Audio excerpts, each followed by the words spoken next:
What's happening? This is 9/11 and you are tuned in to AVG Podcast, man. As always, man, you know how we do it. Let's get to it. So tonight, man, I got family in this bitch with me, dog. I got Jugg, a.k.a. Juggernaut, 1/3 of Thow'd, man. What's happening, family? What it do? What's up with it, bro? It's a long time, baby. Man, real shit. It's been a long time coming, let me say that. Ain't it, man? Real shit, man. What's been up, though? Everything been good? Everything been good, man. You know, I don't know. In the second phase of my life, man. You know, we did my music thing, did the street thing. Now I'm off into this trucking, you know. Hey, man, that's what it's all about. Evolution. I went full-fledged with the transportation situation. That's what's up, man. But since we talking about transportation and all that, let's talk about how you used to transport that music back in the day, man. We gonna rewind this all the way back, bro. All the way back, man. Just early on, man. When you first got just interested in music, bro, man, what got you in the music game, bro? What brought you to rap? Man, to be honest with you, Screw. Screwed Up Click. Shout out Screwed Up Click. I wrote my first rap when Pat died. Well, that's not my first rap. This was my first song rap. Officially putting something down. Pat died. They had the song called Too Hot. Yeah. This thing is too hot. Yeah. I wrote a rap on that beat. And I had my notebook laying around. My partner come to the house one day. Man, what that is? I'm like, that's a rap. He's like, man, my brother got a studio. Shit, come through. Yeah. Shit. I went through and the rest is history. That's how Thow'd was birthed. That's how I just started. He at the house on some street shit. And see the notepad and my brother trying to build a studio. And that's how it went. That's crazy. Look, check this out, man. Like I said, we rewinding this shit back, bro. So we gonna take it back to Alexandria, Louisiana, man. Early 2000s. We was all kind of around there moving around with the music. But like I done told other people, man, I had Brasco on here. Man, y'all put together what I call a triangle offense, bro. One of the hardest units. And then, like, before y'all, the only thing that I seen, and shout out to everybody around the A that was really, doing the music and fucking with it. But the only person I seen that I remember moving units was probably Doobie Smooth. Proud of y'all. Man, Doobie, he did a lot for the city in that time frame when he came out kind of late 90s, kind of moving towards, like, what y'all kind of did and picked up and did. Yeah. So, early 2000s, bro. Bring me to that, man. How y'all formed the Three-Headed Monster, man? Man, like I just told you, shit. My partner Corday come to the house. We doing something. He see the notebook. Invite me to the studio. I go check everything out. I feel the vibe. So, I got to go get family. I go get Bud. Mm-hmm. So it's me, Bud, and Danks is the group. Mm-hmm. We the group for 6 months, maybe about the first 3 songs. Yeah. And then we did a show. We did a show at the Fool's Gold. Shout out Fool's Gold. Boy, nigga don't know. Just seen us on stage, and one day I'm riding through the hood, through the quarters. He flagged me down. Hey, man, I rap too. Yeah. Well, shit, come to the studio, No hate. Just come through. Just come through. He came through, and it meshed well. And that's how it was a 3-headed monster. Then we became a 4-headed monster. Mm-hmm. And, due to business differences, Corday ended up leaving. Mm-hmm. And then we was back a 3-headed monster, except it was just a different 3. Me, Jet, and Bud. Is what people see on the album cover, the first Thow'd album. Mm-hmm. But, Danks original Thow'd, he just, him and Bro fell out about some street shit. When you mix it, when you got one foot in, one foot out, you're going to have them kind of houses. Because either you ain't going to take it serious enough or, you're going to go with the money if you get to some money. Yeah, real shit. Yeah.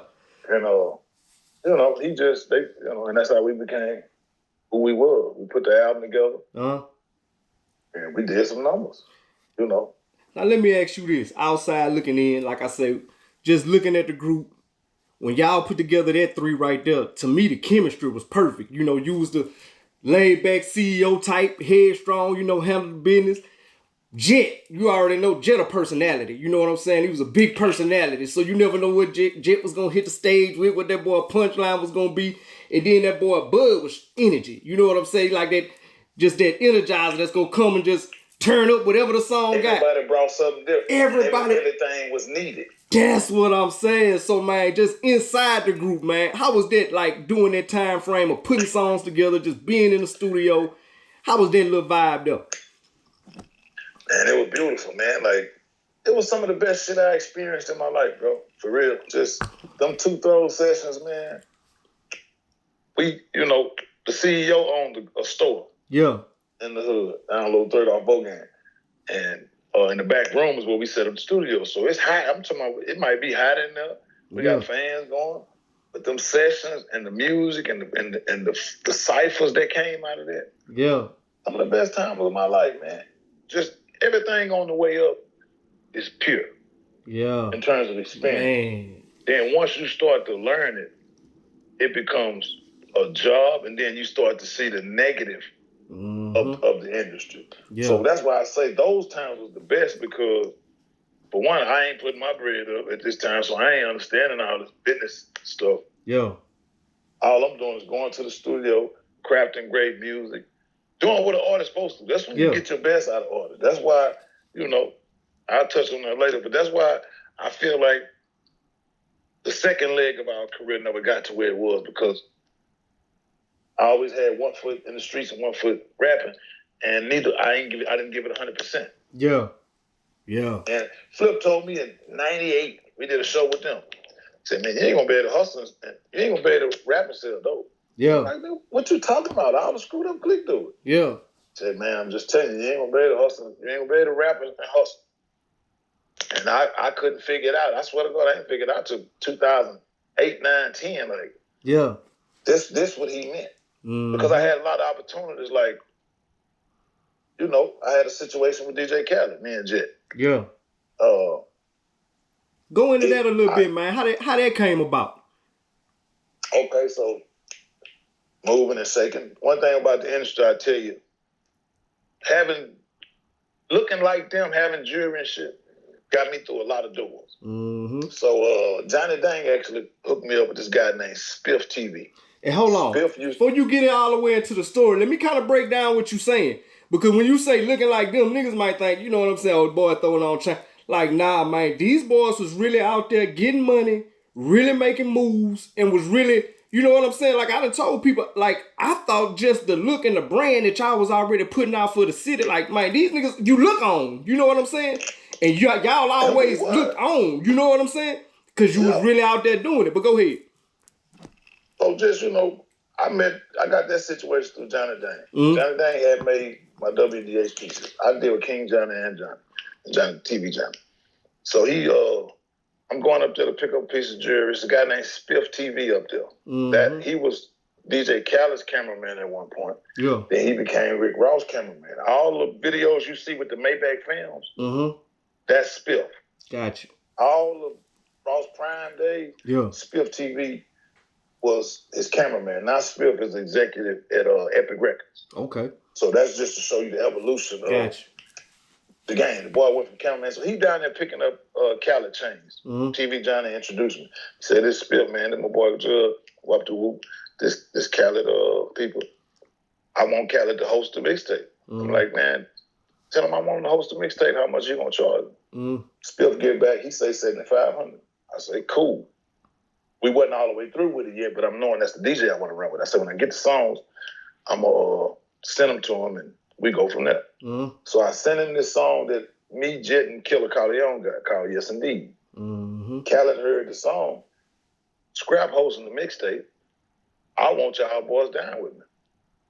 Okay. And that's how that came about. And, we went met him on a couple of occasions, did a few sessions with him. It was all the way there. And then I ended up getting jammed up and going to prison. Yeah. In 2008. So that's how you got Ace Hood and all the We the Best roster that came. So you was right when y'all had that situation going, when y'all kind of was passing. That was right before that popped off. Because I was going to ask you who was Khaled running with then. So he was still with Rock, because I know he ran with Cash Money for a second. He was in the booth for a little while. Yeah. Okay. Well, he from New Orleans. From New Orleans. He didn't run with Cash Money. He's from New Orleans. Okay. He reconnected with Bird them in Miami. Gotcha. But, okay. He was just running with Ross. He had did his first album. I don't know if you remember the song he had with Pow Wow, Holla at Me, Baby. That album now. He was okay. So he was right after that. Okay. Yeah. Yeah. But ain't no Ace Hood at this time. Like he ain't got no artist, and he ain't got none of that going on. He just putting out his own albums, and now he got a situation at Def Jam. They like, start your label. Yeah. And that's how, Spill brought us to him. And shit, the rest is, it was almost history. Yeah. It was almost, it was there. He, with them type of situations, what they want to do is they want to see your work ethic. Mm-hmm. They want to see if you living like you talking. Mm-hmm. They just want to, before motherfucker give you a check, they going, back then. Yeah. They would, mold the artists, mentor the artist development. Yeah. So, he wanted to just come by with me. We at the Essence Festival with him, Super Bowl All-Star, come by with me. So what you saying, like, basically a lot of shit that them boys getting away with now, just painting a picture, portraying something like it wasn't like that. Before the people really put a check in your lap or do something like that, they coming to see what that investment look like, how that boy really moving and shit like that. Yeah, because if you wasn't an artist moving units, wasn't no way for the record label to know that you was having some motion. Yeah. So you either had to be extremely talented, or you had to have something to show that he worth investing in. Gotcha. But they definitely wanted to see your vibe, and if you living like you talking, and especially at this time, it's Jeezy. Yeah. Jeezy out, Rick Ross hustling out. So now your image is a big part of what's going on. Your guy that moving and shaking. Yeah. This all that era. That was really that trap era. So now your image gotta match what you talking about. It just gotta be an image that's marketable. Yeah. Yeah. And that's what I be telling anything, like what's going on right now, WNBA with that Caitlin Clark situation and all that. Man, marketing, no matter what people try to say, you cannot take marketing out of it, man. Your image and what you stand for and how you move, that's all a part of your package. And people try to say it's this or that, but you can't get away from that. But like you say, with that situation there, when you say you had to go sit down for a second, where was y'all at with the group, though, at that time before you had to sit down for a second? Group locked in. The group locked in, man. The group locked in. Bud had some struggles. And so he would be in and out. But me and Jet, at this time, I didn't go solo till like 2009. Yeah. After I got out of prison. Yeah. That's when I started my solo thing, because when I'm getting older, and the game ain't gonna wait. Khaled just showed me that, and I'm gonna be honest with you. Me not signing with Khaled, we skipping things. We're gonna have to go back a little bit too, but that Khaled situation showed me the game not gonna wait for you. So now I'm adamant about it. You know what I'm saying? I'm learning. I done learned this, what it takes. You know what I'm saying? Yeah. I learned what the moves it take, the look it take for you to get on. So I ain't waiting no Jet. You know what I'm saying? Like Khaled ain't waiting on me. It's like, come on, man, I got a station set up. He ain't come. That's why all my earlier videos, they was me by myself. Because he had other things going on. It's not that he was just neglecting music. Yeah, just life. Happens. Just life. One thing you got to do is have you some money coming in if you finna really pursue a music career. Facts. If you got responsibilities, they gonna still need to be taken care of, regardless of. Facts. They don't care nothing about you got no session. They don't care nothing about you got no free ass show somewhere. And you know that this gonna help build to get you to where you're going. Man, the bill collectors don't care about this. So he had stuff going on, and I can't make it this time.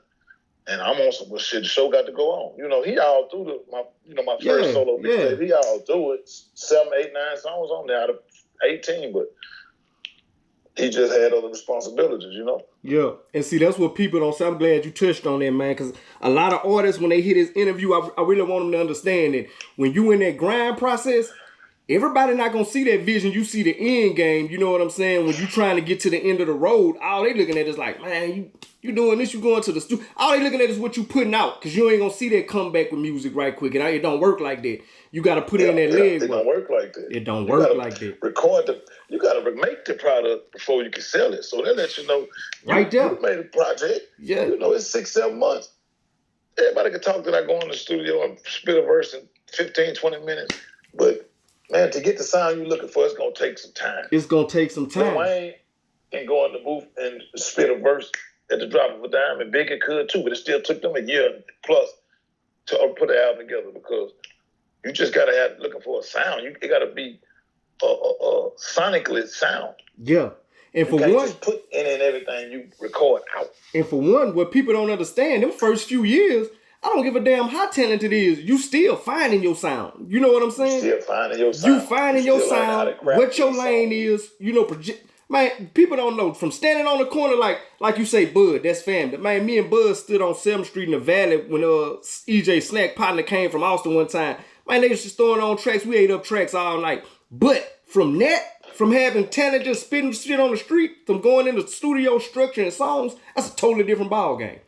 Totally different ball game. Totally different ball game. That's like one the NBA. I see some of them guys, some of the coldest lyricists ever, but can't put a song together and say they like it. Exactly. That's what people don't understand, man. It's different when you got a structure of 16. Like I know now they kind of chop music up because there's a lot more chorus style in it, and there's a lot more, singing involved with the rap type singing. But back then you had the structure of 16 or whatever your structured verse was leading into a hook and build a body of a song. It's kind of a little different now, but it's still the same concept. Now the game, they cheating the game now anyway. A song, 1 minute, 30 seconds. Yeah. So that's a verse and a hook. And it's right there. It's all catchy based music. Like back when we came in the game, we had to make a song somebody wanted to listen to. Exactly. If we could go in the studio back in 2000, 99, 2000, and just create a little vibe chant type of, we could have had 100 of them. Ain't it, man? Right quick. We could have had 100 of them. Ain't it? But back then, you had to be living what you rapping, and it had to sound good delivering. Yeah. Not only do you got to have a proper story, it got to sound good. You got to be in pocket telling that story. Yeah. Take us back to some of the parts we missing, man. Because I want you to get into the part where you say when you took over, because that's a whole nother aspect, man. When you the money of a project, you look at things different and you got different expectations, and it kind of take away from that creative gene from you, because now you want to see some profit come back. This ain't no donation club. This ain't the Manor House. You know what I'm saying? Yeah. So Thow'd broke up because, right at the end, a lot of people don't know. Boom, we record the album. Mm-hmm. So on the studio in Alexandria, Mr.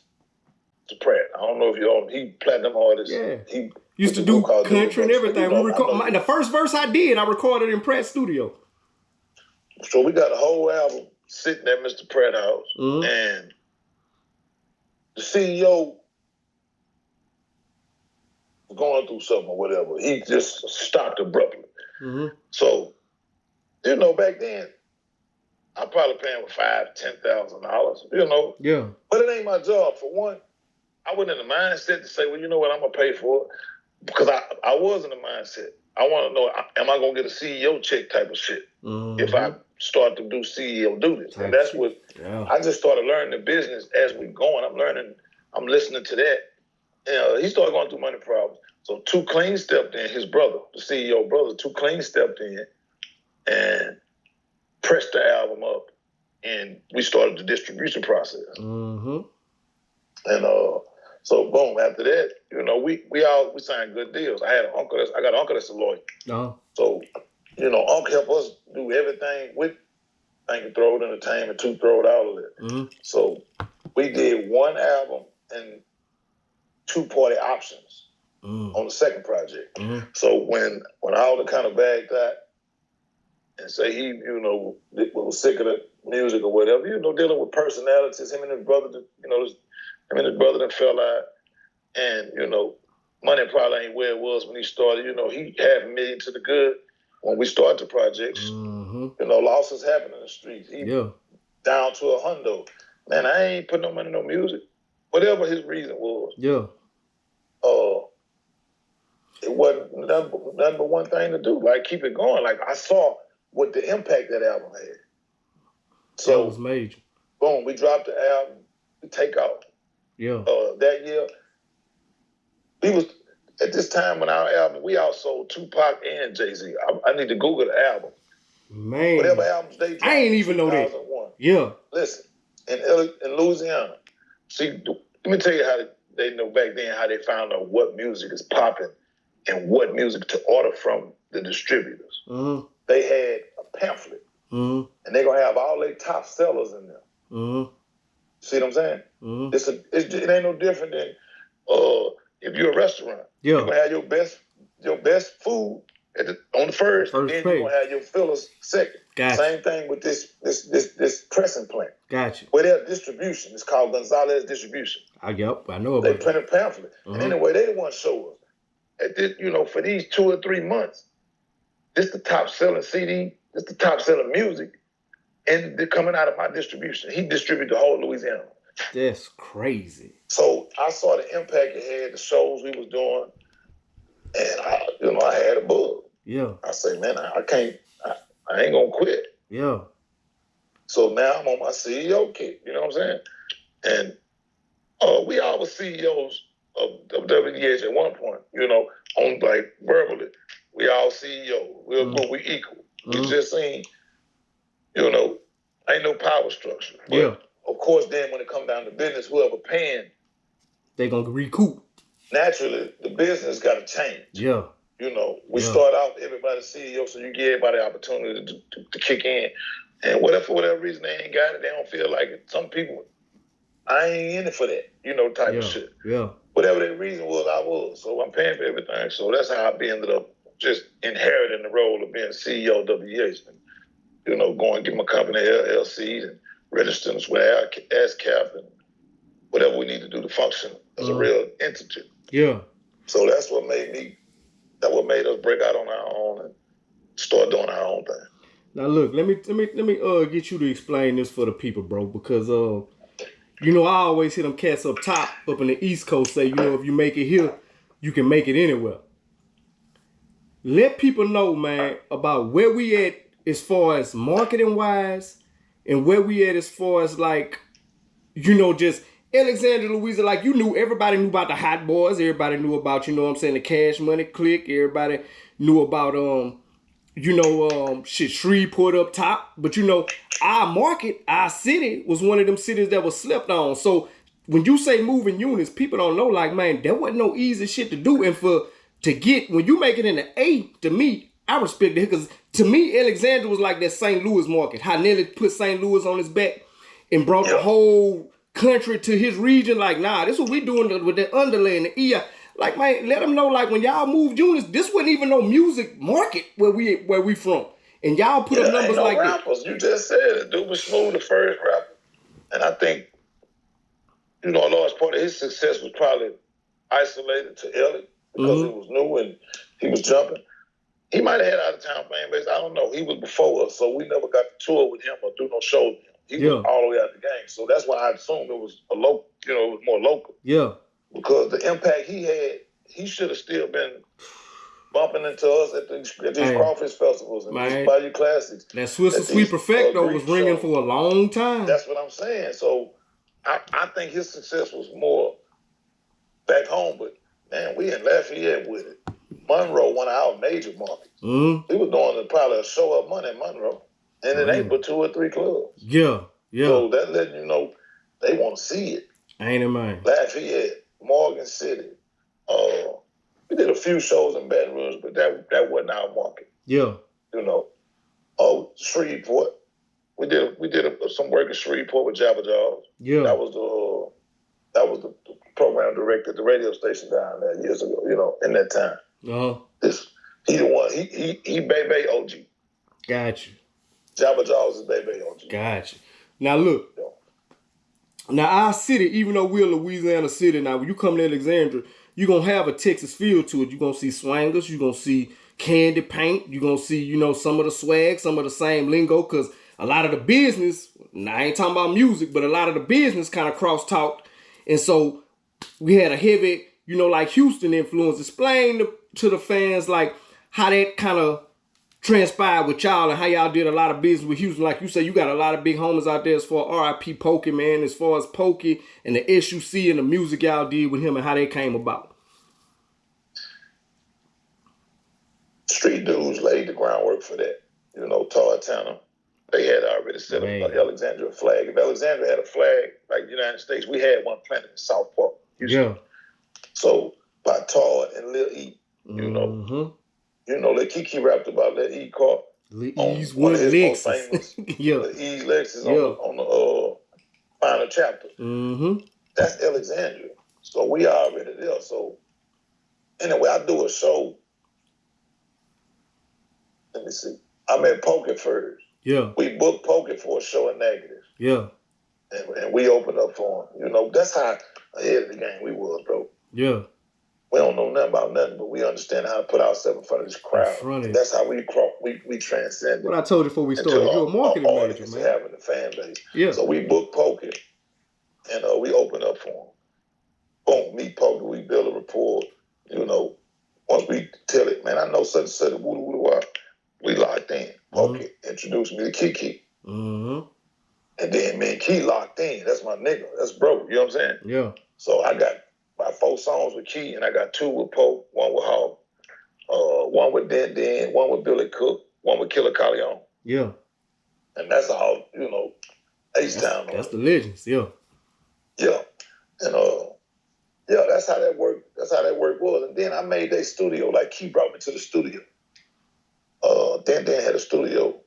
It's outside Breeze and Calhoun. Everybody know about that motherfucker. Yeah. But it's right by Bam's. Yeah. Washed up at Bam's. Yeah. Washed up at Bam's. You a half a mile from the flea market also. All this with a studio. So I made that my home studio. Yeah. That's how I ended up moving to Houston.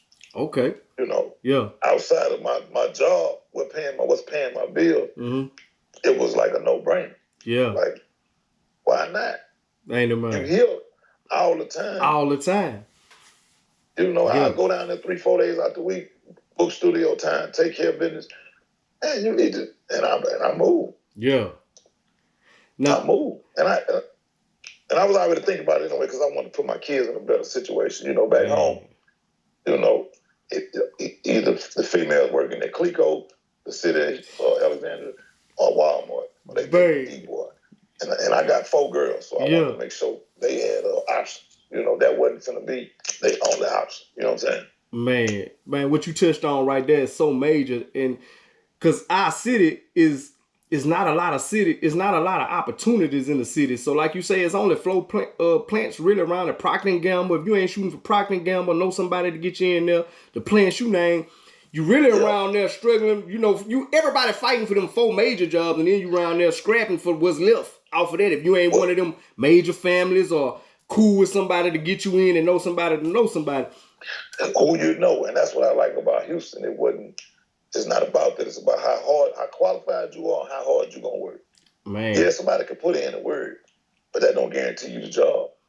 That's major. But back home, that's how everybody get in with.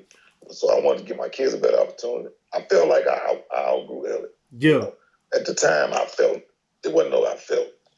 the history states everybody that had the money I had went to federal penitentiary. Straight up. To me, it said, you've outgrown this. Go on, make your move. Straight up. And it's going to be better for your career because I'm taking rap serious at this time. Yeah. You know what I'm saying? So, yeah, man, we doing big tours with Trina. We went on tour with Trina one time. She took us on a couple legs, 4, 5 legs, paid legs. 8 Ball and MJG, Juvenile, when the UTP Know Your Clap era. Yep, remember that. Yeah. We moving and shaking it, you know, and so I moved out here to take it serious. I want to be in it every day. Yeah. That's what I'm saying. Like, you want to live it, you want to breathe it. 4 hours. Yeah. Yeah, I don't want to drive the 4 hours, go to the studio, lock in, and moving amongst the industry, because at this studio, everybody coming through. Yeah. You know, and I moved out here and made that what it was. And like you say, iron sharpens iron. So a lot of people just being in that environment and you seeing people that's on another level than you are, to that next level you want to get, that makes you grind harder. That makes you go harder. And like you say, moving around, I heard you say this before too, and I tripped out because I ain't know you feel like this. And I know Poker, one of your big homies, RIP, but Poker, no disrespect to nobody in the SUC, because I loved all them boys. I jammed them just like you growing up. But Poker was my favorite. It was something about when the hardest pit in the litter came out and biting the mic, man. It was just a different vibe when Poker picked up the mic on a freestyle session. That was always my hardest rap out the SUC for me. But his writtens too. And his writtens. I don't feel like you can name 10 rappers that's naturally rap better than Poker. Man. You got Poker. My favorite rappers is Poker, Jada Kiss, goddamn me, Killer Calleon and Jet type shit. Yeah. And everybody I name gonna rhyme and they gonna say something at the end of the rhyme. Yeah. You know, Yeah. it ain't a one or the other. Yeah. I like the rhyme part of it when the motherfucker rhyming words. Exactly. I like that about rap. Like, Mm-hmm. and then you know how Jada come through and how Killer come through. Yeah. Yeah. Them boys gonna be and Big Pokey. Killers. Bump, grind, bleed the block. Man. It's a playoff game. Feed me the rock. Oh man. It was a different man. That was a hell of an era, bro. That nigga's fucking with me like picking at a soap. The more you fuck with me, the more I grow. I'm about to blow. Pressure plus the pipe. Man. You snort this here, you gonna lose. And that's what that made me wanna, yeah. I said, man, it went from a freestyle thing. Yeah. Hearing that made me say, man, I wanna do that. Yeah. That freestyle thing, cool. Mm-hmm. I wanna do that. Yeah. And that's what I try to do in every verse. I'm gonna try to rhyme. And I'm gonna try to be saying something at the same time. Hey, that's what it's all about. So fast forward to, like you say, the group, you took off, you're doing your thing. What it is, whatever the situation was where it starts splitting apart, coming apart. At what point did you feel like, okay, look, I need to carry the torch. I need to go ahead, grind, keep this thing rolling. I'm gonna go ahead and do my own thing. It wasn't never doing my own thing. It just, I'm gonna be on these songs by myself. It even got to a point. I wasn't lazy in the studio like rapper. It was easy to me. If you listen to a lot of me and Jet later work, I got 2 verses, he got 1. That wasn't because I'm ready. Yeah, you already got it, baby. Like I got them all ready. Yeah. So I just wasn't quick, man. I felt like I had too much motion to give it up. Yeah. And to be for real, I ain't make no money off rap. Ever. And when I say I ain't made no money, I mean versus what I spent. I probably spent $400,000-$500,000 on my career. Gotcha. Them $50,000-$100,000 I probably made ain't a drop in the bucket when you spend $400,000. Music is a money pit. It is. You learn that down the way you're paying this guy $5,000 to get you on the radio station. He take a picture with the DJ. They play it twice. I did my job, man. Whatever. I learned later on them mix shows. Mm-hmm. That ain't no rotation. Can't nobody sell you rotation. They can't sell you rotation. They can sell you your song getting played on Baby's show. Yeah. They can't say it's gonna get played at 1 a.m., 1 p.m. Yeah. Afternoon drive. Yeah. They gotta push that button. You gotta have an iHeart stimulus package or Clear Channel Radio 1 stimulus package to get that kind of play. So, man, you going from city to city, state to state, paying guys for that. And ain't it's a racket. Yeah. See, that's what I mean when I say I ain't made no money off music. I made money off music. Man, I made more money off of merch than CDs, though. I'll tell you that. Yeah. Yeah. When I started doing them WDH t-shirts, matching them with every pair of Jordans, and the fans want, during this time, Wiz Khalifa jumping. All these boys, Currency. They usher in this merch thing. The fans want to feel connected to your movement. Yeah. Especially if you got the swag to match it, they want to be a part of it. Yeah, man, I go to concerts and ain't touching the stage. Just out there with merch and they shopping. Yeah. Yeah. They shopping with you. This you? Yeah, come on. See, that's like I say, I'm gonna match them with every pair of Jordans. Come on, put them up on my Instagram with the Jordans, 2-3 different styles, and that's what I made more money off of that than I did off selling CDs. That's what people don't understand though. Like you say, cause we went through that same grind. Going up there, you thinking you hear your song on the radio, you on, or it's gonna get jumping. If you ain't got that machine behind you, it's really. You got to grind till you get enough noise behind you to make everything come to you. Because once the ones that got the machine behind them, they going to get their song spent about 4-5 times a day. That's in the morning, 4-5 times a day in the evening. Till you automatically singing it whether you like it or not. And so you compete. Like it or not. Exactly. So you compete whether you got a better product. They program me. That's why they call the head man at the radio station the program director. Program director. There you go. There you We're go. gonna program these people to like this song. Exactly. You, Mr. Program Director, just gotta make sure it's on your employees' playlist. Yeah. But yeah. Hey, that's real shit. Man, you know that's. And I'm gonna tell you another reason I think we ain't get to the next level because when we got out on our own, and by the time WDA started moving, I say WDA started moving right 2006. From 03 and 04, I was recording our second mixtape, the one where we had all the features on. Kiki, I'm gonna tell you another lesson I learned.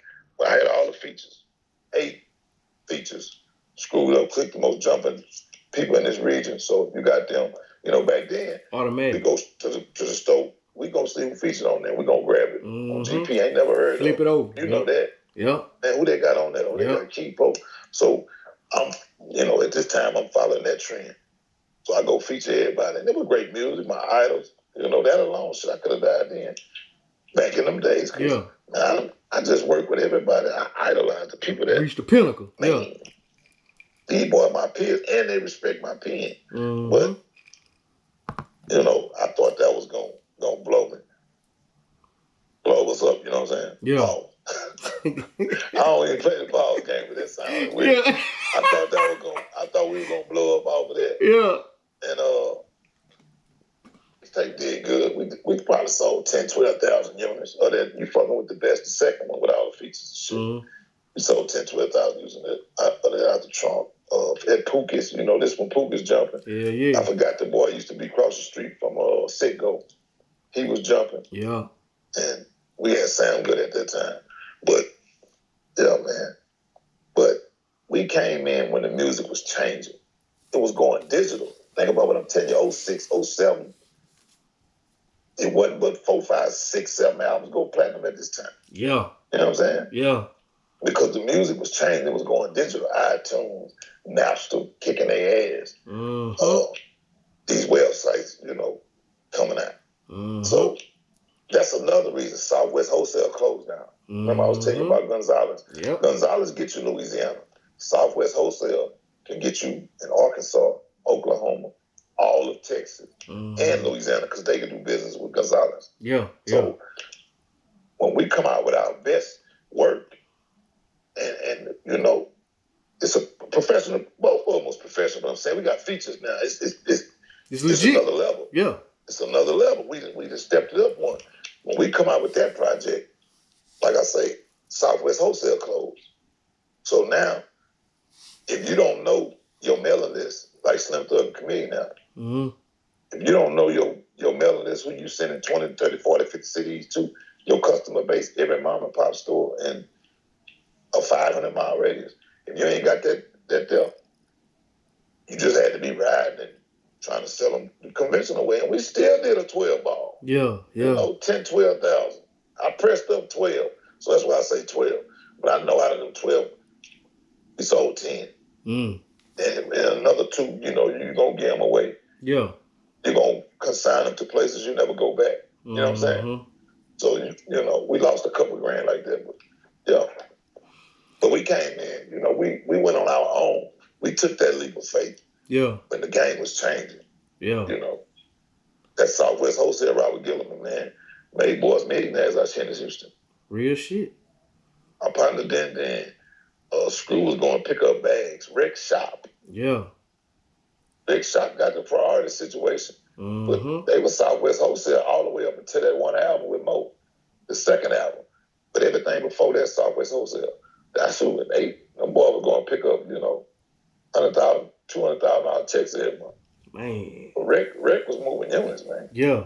That was a time with, man, I'm talking about SUC Third Coast, man. Around that time, them boys had everything sold up around that region.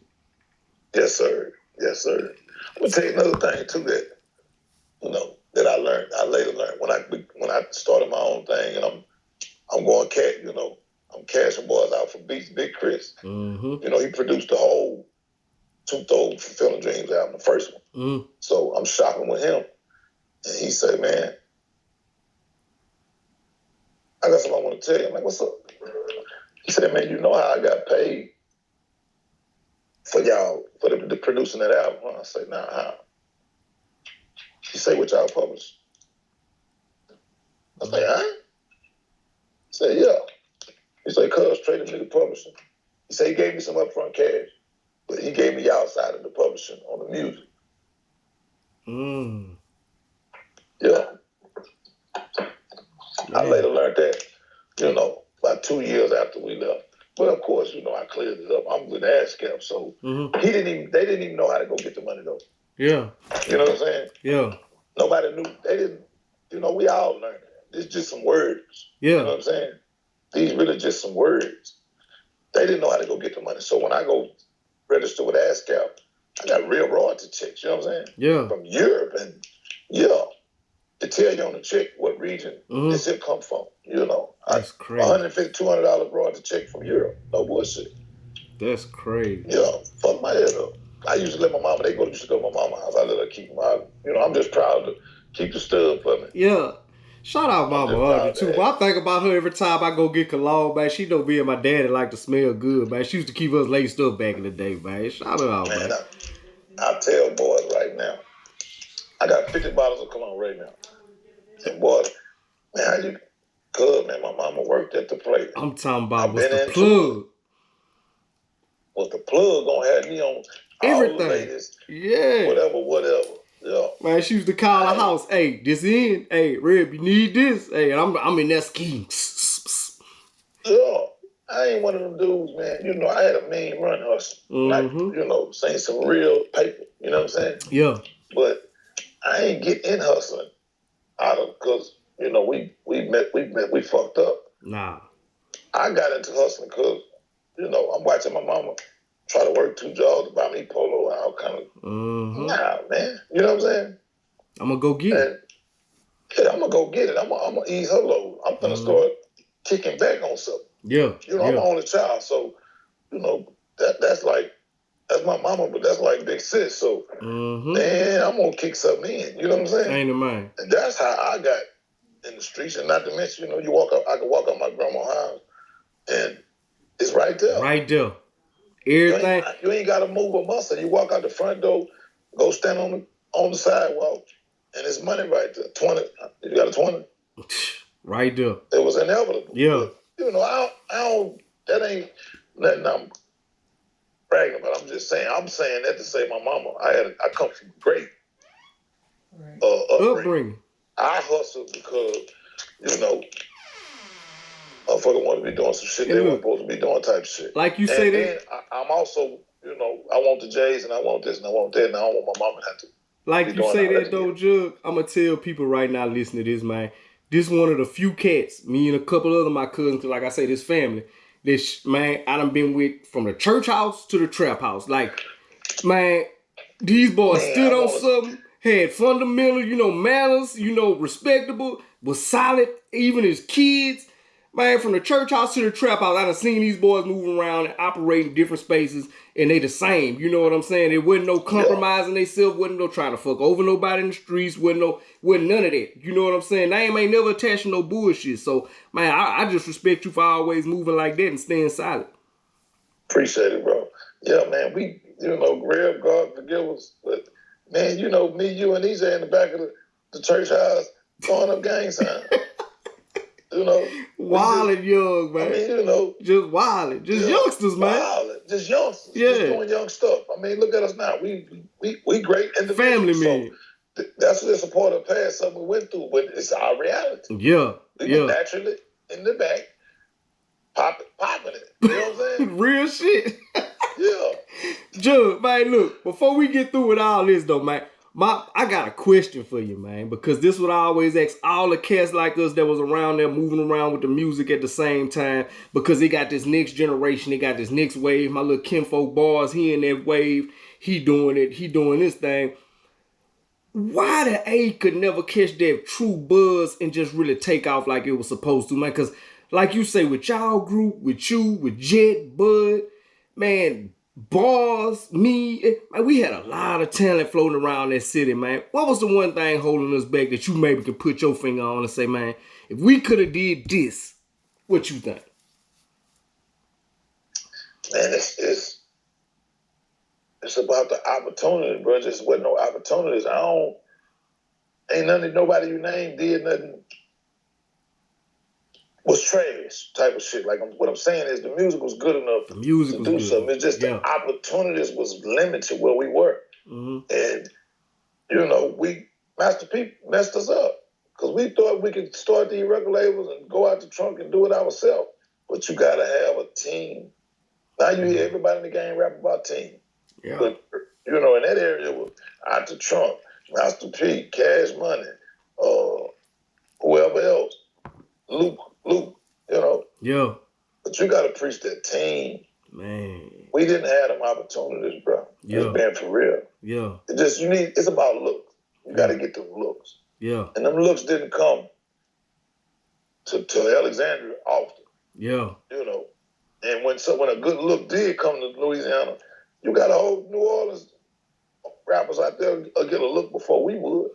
Hey, unless you know somebody. I'm going to ask you this. You remember when Diddy juiced the city? He came down with that Bad Boy convention at Convention Hall? Yes, sir. It was a Swisher House / Bad Boy. Man. We fell victim. That's what I'm telling you about the $250,000.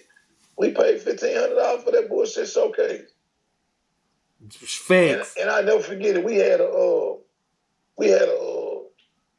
paid so much because we skipped the line. Yeah. We had an in-store signing in Monroe that day. But this is an opportunity. It's an opportunity. Like you say, them looks. We thinking it's real, but now they just grabbed that was a money grab, that was a bag grab. Yeah, use my name to go make. Man, them dudes made they made like $18,000. Right quick, just passing through the city. After I did the numbers on how many people, because remember they sold so many slots. Mm-hmm. I did the amount of people, the money they charged, and what they paid for the venue. Boy, you always been on them numbers, boy. Nigga can't get over you on them numbers. See, back then, I'm they were green back then. I'm pressing CDs. I'm to my second project, and I'm the CEO of it. So everything I see, I'm looking at the money, but I still thought they were keeping it real. I just looking at what they made. I'm like, they made a cool 20 ball. But I'm still thinking if they hear something they like, they might grab. Some motherfucker get a deal or they see some motion. We got the numbers to support it. Yeah. So, I'm feeling like it's a chance. It's a chance. Just like a nigga shooting dice, bro. It's just like throwing them dice, man. Yeah. I feel victim. I just told you, man, I spent a 400 ball type of shit, studio time, videos, all the sucker duck moves like that there. Features. Ain't it beats, you got endless beats. You might not like everybody don't know back then. It wasn't nobody getting beat CD back then. Shit, no. And if you want to leave here with this beat, man, you gotta buy it. Ain't it mine? So you might buy a couple hundred beats that you like it when you hear it, but you don't. When you get to where you're going. Yeah. Nobody knew nothing about publishing. I got songs right now I'm trying to get DistroKid to put up. Yeah. You can't find nobody. Because nobody knew nothing about publishing. Nigga was just plucking keys, selling beats. Man, I hope whoever listen to this take away, if nothing else, the business side of this shit and how serious it is. Because if you ain't doing your business right, you running on a treadmill. You is not going nowhere. A whole lot of motion, but you was stuck in place. Everything has to be tracked. Everything. Everything you do now. Everything. Now they got too many resources. Facts. And I wanna shout my boy Jet out, man. Right now, Jet putting out some high quality music. And prayers up for Jet too, man. Prayers up for Jet. Yeah, man. Prayers up to my boy, man. He lost his daughter last month. Prayers up to him, man. But outside of that, man, that boy putting out some dope music, man. Primetime Jet on YouTube,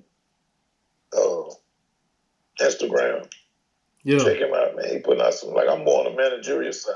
That's you always been that type cat anyway, though, man. You always been numbers, CEO type cat. That's always been yours. I know you ain't want to take on that role, you know what I'm saying? But life guided you in that way. But sometimes situations get put on you because, hey, that's what you meant to be. You know what I'm saying? You always had that leadership quality, bro.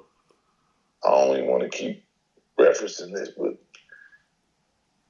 if you got some money in the streets, you business minded. You business minded, straight up. You know how many people probably everybody you know, for real, coming up, young black guys, then dealing in drugs at one point in time. One point of time. You sure right. Right? Yep. Listen to what I'm saying. Everybody you knew. Mm-hmm. How many of them, got you some real money or got rich doing it?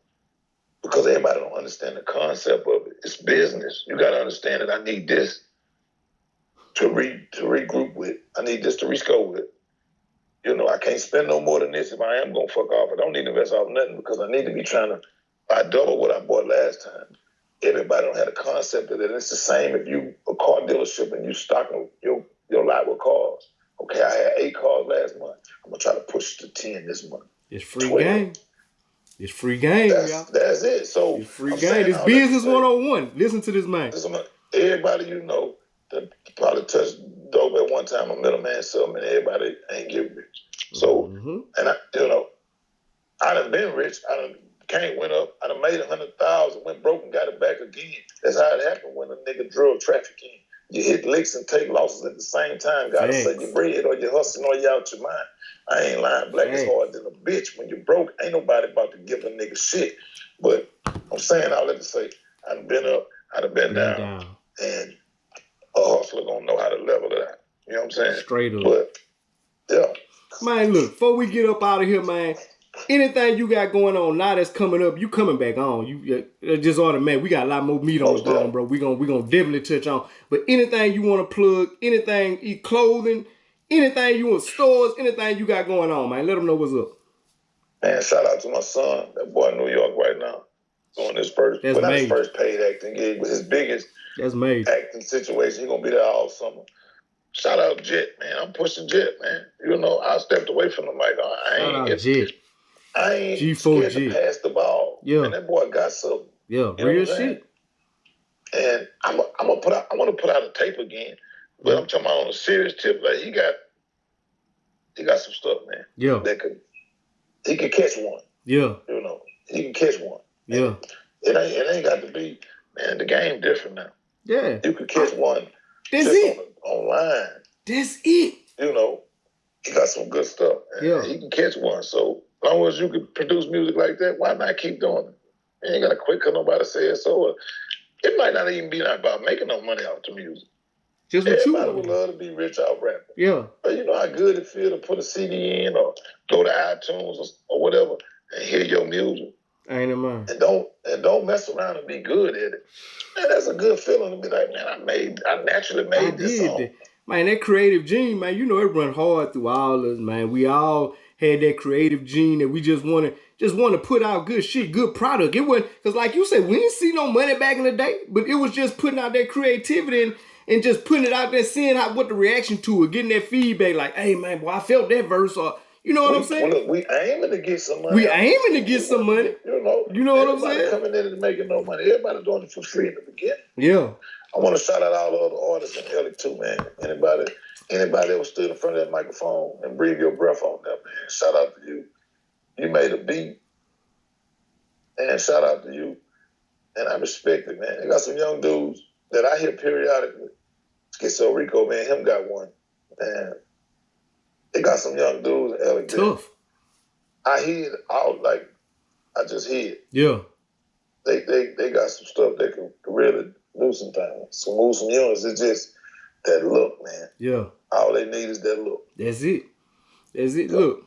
Man, look, I want to let you know, man, you epitomize what this podcast stands for, man. And just to let you know, man, it's still verses that y'all put out way back in the day. Like, man, even when y'all had Dion on the track, 4s, 8s, pints of purple, it go down just extra. Like, man, don't think y'all ain't leave a stain, man. Like, I really jammed y'all, man. You know what I'm saying? Like, man, this shit was really, we was living that shit, bro. So I just want to let you know, man, I salute you. I salute your camp.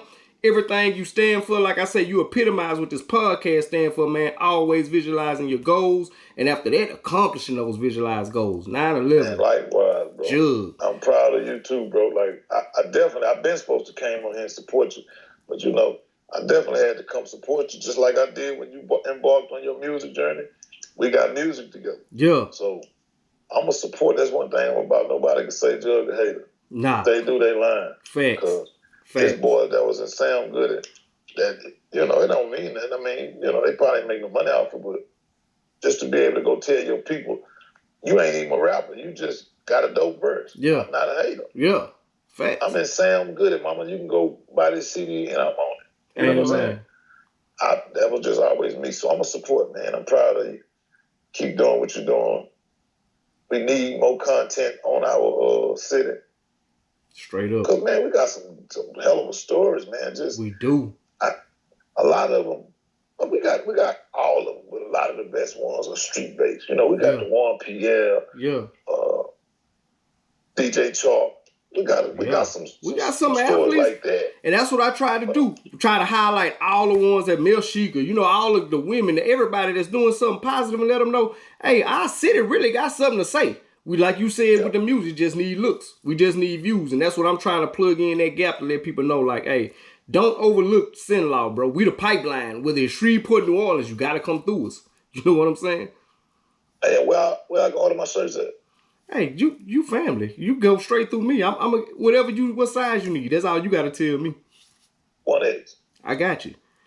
We're gonna wrap it up on like that, so it's on film. I can't even bullshit you. So that's it right there. I'm gonna get that to you. Hey, man, I love you, bro, for in real life. Man, facts, bro. I love you, man. It was definitely good to do this, and we got to do a part 2 because it was a lot missed. We was all over. You know, I'm low key nervous, buzzing. So we got to do a part 2, and we can get into more detail about some of these stories. For real. Boys got some good stories, man. I've been in the studio with French Montana, Bun B, man, through that Cali situation, Rick Ross, a lot of people, man. I picked up some good game from them guys, man. We're gonna do a part 2 and just get into more detail on the story. But we was all over. Yeah. We should have did it in a timeline, but I definitely enjoyed this, man. Me too, bro. It was good catching up with you. I like what you got going. Love catching up with you, man. Like I said, we're going to do this again, but I always visualize your goals, man. After that, accomplish those visualized goals. 9/11, Jugg. We up out of here, bro. One. One. Got you, cuz.